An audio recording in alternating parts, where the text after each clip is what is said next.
Jammu Kashmir breaking. एसपीओएस के हक की लड़ाई लड़ रहे सेवा सिंह बाली ने एसपीओएस के हक व जम्मू कश्मीर की जनता को लेकर जम्मू कश्मीर से दिया नया पैगाम। मैं बताना चाहूँगा कि जैसे आपने स्पेशल पुलिस ऑफिसर कहा, हमारे डोगरी में एक कहावत है, ना बड़ा ग्रां उजाड़, मतलब नाम बड़ा मगर गांव उजड़ा हुआ है। स्पेशल पुलिस ऑफिसर और तनख्वाह 200 रुपीज़ पर डे, ड्यूटी 24 घंटे, इनकाउंटर में सबसे आगे। जहां भी आप देख लीजिए हमारा एसपीओस भाई खड़ा होगा। ट्रैफिक में आप देख लीजिए, अभी कोविड का दौर चला, उसमें उन्होंने काम किया और तमाम डिपार्टमेंट्स को एडिशनल पैसा तनख्वाह उनको दी गई जो उन्होंने कोविड में ड्यूटी की, इनको वो भी नहीं दिया गया। दूसरी बात, इलेक्शन में ये काम करते हैं, इनको वो भी नहीं दिया जाता। इनकाउंटर में सबसे पहले होते हैं। शहादत, आप मीडिया में हैं, आप बखूबी रोज़ आपके कवरेज आप करते हो कि शहादत तक भी ये दे रहे हैं बेचारे, मात्र 200 रुपये के ऊपर।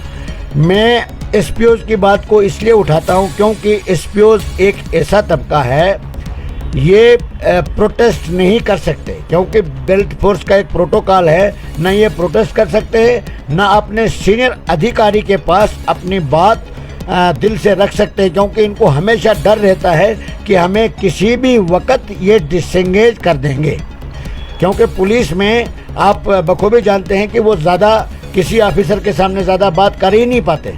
तो इसलिए मैंने ये मुनासिब समझा, एक तरफ से स्पेशल पुलिस ऑफिसर और दूसरी तरफ से 200 रुपये, वो भी तो अभी हो गया, इससे पहले तो ये भी नहीं था इनको।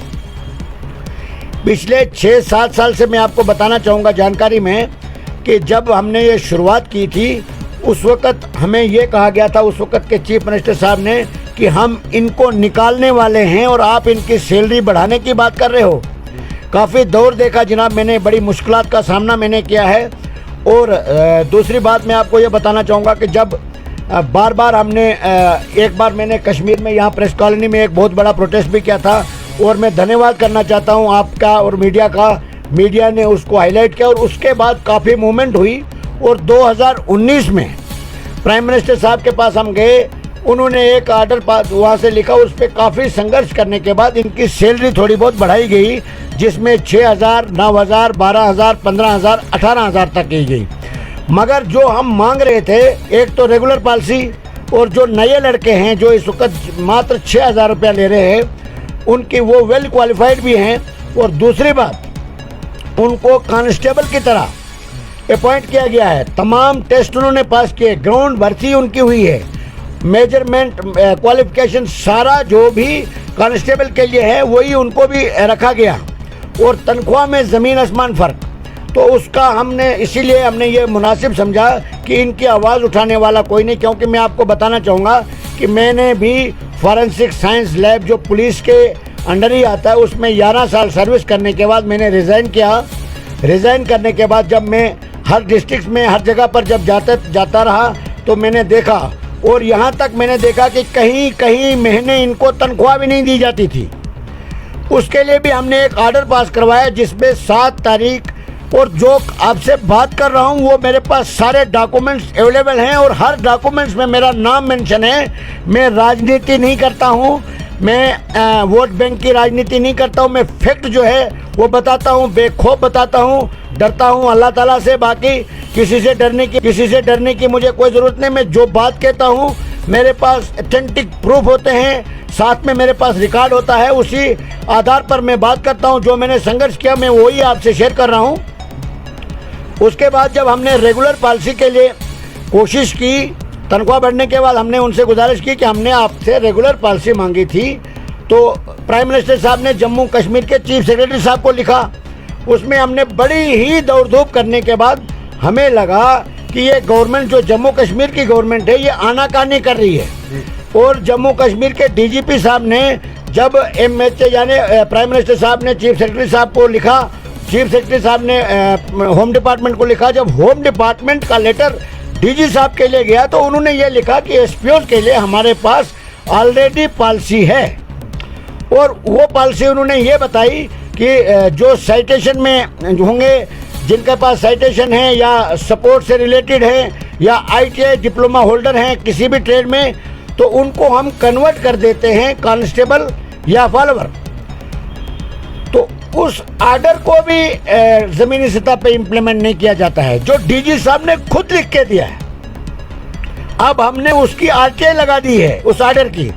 अब ये दिन रात, कल मुझे जानकारी में आया कि कल बोर्ड भी बैठा है ये पुलिस हेडक्वार्टर में, जिससे वो जितने भी केसेस होते हैं हर डिस्ट्रिक्ट से कंप्लीट फॉर्मेलिटीज होने के बाद तमाम केसेस जो है पुलिस हेडक्वार्टर में धूल चाट रहे हैं, जो डीजी साहब ने खुद लिख के दिया है कि हमारे पास ये पॉलिसियां हैं। वो पॉलिसी नहीं हम उसको मानते हैं, वो तो एक, जब आप काम करते हो, काम करने का जो शाबाशी, यानी जिसको जो काम अच्छा करेगा उसको उसका क्रेडिट मिलता है।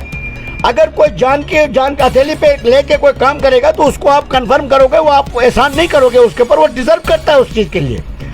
अब हमने जब देखा कि जम्मू कश्मीर का गवर्नमेंट का, एलजी साहब का, पुलिस डिपार्टमेंट का रवैया जो है नाकिस है इनके मुतलिक, फिर हम मजबूर होकर सुप्रीम कोर्ट ऑफ इंडिया में मैंने एक पिटीशन फाइल की। पूरी दुनिया में, पूरे देश में वो बात हुई और पूरे हिंदुस्तान में इनकी आवाज़ को मैं लेके गया। और उसके बाद सुप्रीम कोर्ट का मैं धन्यवाद करना चाहूँगा वहाँ के जज साहिबान का, क्योंकि उन्होंने फर्स्ट हियरिंग में ही आर्डर पास कर दिया। 2 जज साहब डबल बेंच ने, उन्होंने ये कहा, जब पिटीशन को उन्होंने देखा तो उसमें ये कहा गया यार ये तो प्राइमरी रिलीफ है, यानी ये छोटा मुद्दा है, ये हाईकोर्ट को दे देना चाहिए। आप हाईकोर्ट को उन्होंने रेफर कर दिया। अब हाईकोर्ट में भी नोटिस इशू हो चुके हैं, जिसमें अब होम डिपार्टमेंट और पुलिस डिपार्टमेंट रिप्लाई देने के लिए कोताही कर रहा है, जबकि होम डिपार्टमेंट ने ऑलरेडी एक्सेप्ट किया है, हमारे पास वो लेटर भी है कि हमसे 18 महीने लेप्स हो गया है इनकी रेगुलर पॉलिसी और सैलरी में इजाफा के लिए। तो उसके बावजूद भी जब ऑनरेबल हाईकोर्ट से नोटिस इशू हो चुका है, उसका रिप्लाई अभी एवेटेड है। जो ही रिप्लाई आता है तो ऑनरेबल हाईकोर्ट को जजमेंट देने में टाइम नहीं लगेगा और जम्मू कश्मीर एसपीओ को इंसाफ मिलेगा, इसलिए हम संघर्ष कर रहे हैं। मैं आपको बताना चाहूँगा कि एक तरफ से अगर हम यहाँ पर इस वक्त जम्मू कश्मीर में सुकून से बैठे हैं तो इन्हीं के पुलिस फोर्स की बदौलत ही बैठे हैं, क्योंकि आप जानते हैं कि किसी भी वक्त हालात किस करवट बदल देती है, कभी भी हर जगह पर इंसान को खतरा रहता है। अगर हम चैन से बैठते हैं तो इन्हीं के बदौलत, और ये रात भर 24 घंटे ये तत्पर रहते हैं। और हमने ये भी डिमांड किया था कि जम्मू कश्मीर पुलिस को सेंट्रल रिजर्व पुलिस के तर्ज पर रिस्क अलाउंसेस, हार्डशिप अलाउंसेस सब कुछ दिया जाए। उसके लिए जो डिपार्टमेंट का हेड होता है, ये उसकी ड्यूटी बनती है, ये उसको रिस्पॉन्सिबिलिटी होती है कि अपने डिपार्टमेंट को वो किस तरीके से चलाए। यहाँ के डिपार्टमेंट के जो हेड होते हैं वो अपने ऐश व अशरत और दिल्ली से आए हुए लीडरान का स्वागत करने में, अपने कुर्सी को बचाने में, चमकाने में मसरूफ रहते हैं और इनकी तरफ कोई तवज्जो नहीं दी जाती है। मैं आपको बताना चाहूँगा कि कहीं पोस्टें जो है IRP, एक बटालियन बनाई गई IRP, न्यू बटालियंस बनने का मतलब होता है कि उसमें सारी पोस्टें होती है, जिसमें सब इंस्पेक्टर्स होते हैं, इंस्पेक्टर्स होते हैं, सभी कांस्टेबल होते हैं, हेड कांस्टेबल होते हैं, वो आर्मेड को दे दी जाती है, आर्मेड से लाए जाते हैं। उससे क्या होता है कि प्रमोशन रुक जाती है। अगर आप डिजर्व करते हैं प्रमोशन के लिए तो आपकी जगह मेरी प्रमोशन हो जाती है। जम्मू कश्मीर पुलिस के अंदर बहुत सी कोताहियां बरती जा रही है, उसके लिए हम अब आहिस्ता आहिस्ता हर एक मुद्दे को टच कर रहे हैं। और हम ये होम मिनिस्टर ऑफ इंडिया से अपील की है कि जम्मू कश्मीर की पुलिस को, एसपीओ को सेंट्रल रिजर्व पुलिस फोर्स यानी पैरामिलिट्री फोर्सेस के तर्ज पर ऑल अलाउंसेस और वेतन दिया जाना। हमारा ये मानना है कि यहाँ के जो ऑफिसर है ये चाहते ही नहीं है कि जम्मू कश्मीर की हालात जो है हालात बिल्कुल ठीक रहे हैं। ये खुद हालात को ख़राब करने की कोशिश करते हैं, क्योंकि जब आप अपने हक से वंचित हो जाओगे, जब आप अपने हक से महरूम हो जाओगे तो आप क्या करोगे। एक 200 रुपया दिहाड़ी लेने वाला इस महंगाई के दौर में क्या करेगा। इधर से उसको आपने यूनिफॉर्म दिया है, उसको आपने वेपन दिया है, उसको आपने ट्रेनिंग दी है, उसको आपने 24 घंटे आप उससे ड्यूटी ले रहे हो, और दूसरी तरफ उसको 200 रुपये दे रहे हो, 1500-2000 रुपये उसका मेस कटिंग है। यूनिफॉर्म का पैसा इनको टाइमली नहीं दिया जाता था, उसके लिए भी हमने संघर्ष किया। ये जो एक्सप्रेशन रिलीफ इनको 2.25 लाख रुपया दिया जाता था, उसके लिए भी हमने संघर्ष किया। अब हम ये कहना चाहते हैं डीजी साहब से, गुजारिश करना चाहते हैं, कम से कम डीजी साहब अब तो कम से कम मेहरबानी कर दीजिए, नोटिस का रिप्लाई दे दीजिए मेहरबानी करके, ताकि इनको इंसाफ मिले, ऑनरेबल हाई कोर्ट की तरफ से जजमेंट आ जाए जिस चीज़ के ये हकदार हैं। और दूसरी डिमांड में आपके माध्यम से फिर एलजी साहब से गुजारिश करना चाहूँगा, क्योंकि होम मिनिस्टर ऑफ इंडिया ने ये कहा था कि आप एलजी साहब से रिकमेंड करके लिया, यानी जम्मू कश्मीर गवर्नमेंट गवर्नर इंतजामिया से रिकमेंड करके लिया। ये जम्मू कश्मीर पुलिस के लिए जो भी वहाँ से रिकमेंड आएगा हम अप्रूवल दे देंगे। यहाँ से ये चाहते ही नहीं है। आप देखना चाहते हो कि जम्मू कश्मीर के अंदर कई हजारों डेली वेजर, ऑल डिपार्टमेंट्स, मैं कहता हूँ कि कोई डिपार्टमेंट ऐसा नहीं है जिसको टाइमली सैलरी मिलती है, और तनख्वाह भी उनकी मात्र ग्लूकोज के तर्ज पर है। यानी एक पेशेंट जब होता है फर्स्ट एड के तौर पर उसको ग्लूकोज चढ़ाया जाता है, वही ग्लूकोज जम्मू कश्मीर के युवा को दिया जा रहा है। और जम्मू कश्मीर के साथ नाइंसाफी, हमारे युवा के साथ नाइंसाफी जो है बिल्कुल बरकरार है। और इसमें मैं डिस्ट्रिक्ट जम्मू कश्मीर के कई डिस्ट्रिक्ट्स का दौरा मैंने किया है, और जम्मू कश्मीर के हर डिस्ट्रिक्ट में डोडा गुंदो में गया, वहाँ पर पीडब्ल्यूडी के कुछ मुलाजिम मिले, जिसमें एक बहुत सीनियर मुलाजिम था पीडब्ल्यूडी से। उसने कहा जनाब 6 महीने से मेरे को तनख्वाह नहीं मिली, जिस डाक बंगले में हमें जाना था उसका ताला, उन्होंने चाबी किसी के हाथ दे दी, वो ताला भी नहीं खुला। उस डाक बंगले के दरवाजे को पता है ये मेरा मुलाजिम है, मगर उसके ऑफिसर को पता नहीं है कि ये मेरा मुलाजिम है, इसको तनख्वाह भी देनी है, इसके घर में बच्चे भी होंगे। कई डेली वेजर्स ने सुसाइड तक कर दिया। अब एसपीओ भी इस नौबत पर आ गए हैं, इस हालात पर आ गए कि परसों आपने सुना होगा डोडा में एक एसपीओ ने सुसाइड कर दिया।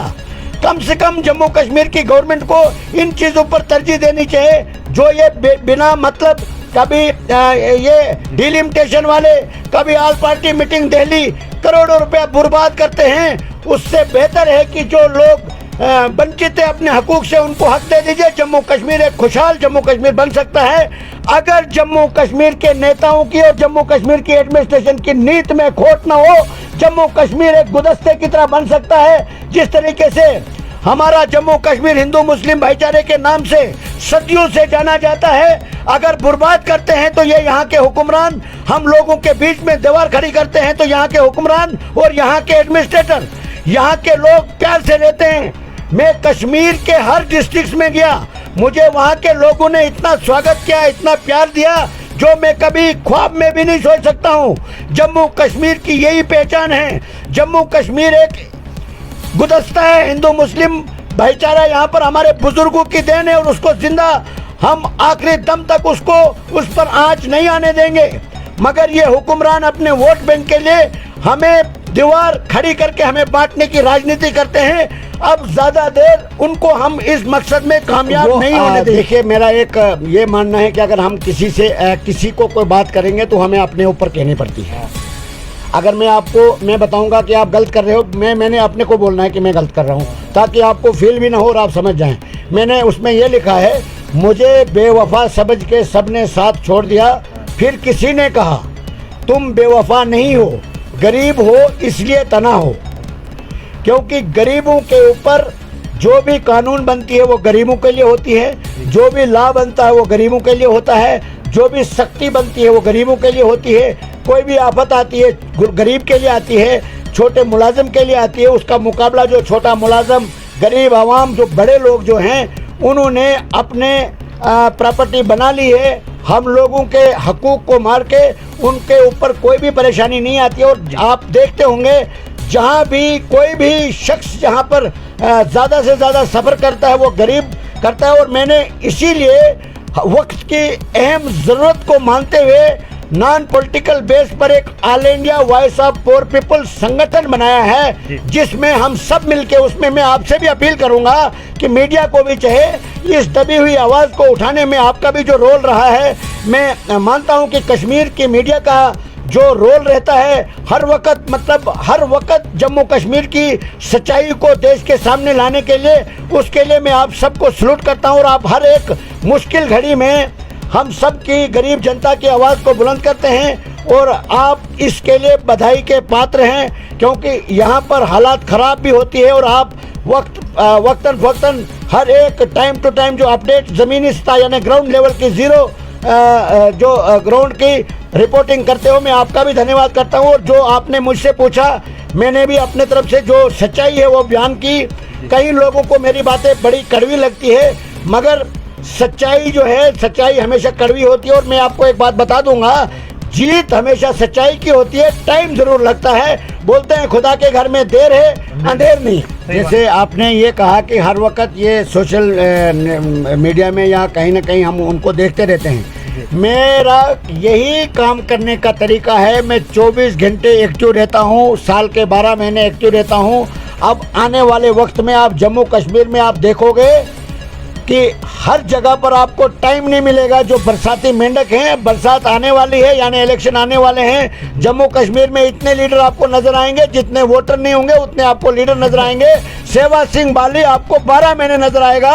Without election, without vote bank राजनीति जो है वो यहाँ के जो लीडर हैं, इन्होंने कहीं लाखों नौजवानों का कत्लेआम करा दिया अपनी कुर्सी के लिए। शेहबाज सिंह बाली अपने लिए नहीं, लोगों के लिए जीना चाहता है। शेहबाज सिंह बाली का यही मिशन है।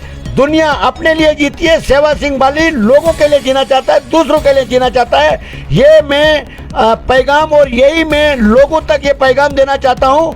कम से कम दूसरों के लिए जी के देखो, कितना सुकून मिलता है दिल में। यही मैं कहना चाहूँगा। मैं 24 घंटे तट पे रहता हूँ। और ये जो लीडर हैं, बरसाती आने वाले, बरसात है अब यानी इलेक्शन आने वाले हैं। अब कश्मीर की लीडरशिप बोलेगी जम्मू कश्मीर में धारा 370 लानी है, उसको वापस लाना होगा तो हमें लाना होगा। जम्मू वाले बोलने होंगे जम्मू को बचाना होगा तो फलाने को लाना होगा। ये सिर्फ तभी तक होगा जब इलेक्शन खत्म हो गए तो साइलेंट, जैसे प्रेयर के बाद बोलते हैं साइलेंस प्रेयर, बस सब खामोश। तो उसी तरीके से ये 6 साल के लिए बिल्कुल खामोश हो जाएंगे। शेहबाज सिंह बाली उस दरख्त की तरह है जो जिसके ऊपर 12 महीने पत्ते रहते हैं। शेहबाज सिंह बाली देश के किसी भी कोने में नाइंसाफी होगी, जब तक जिंदा है वहां पर जाके उस इंसाफ आवाज को बुलंद करेगा। यही मेरा पैगाम रहेगा।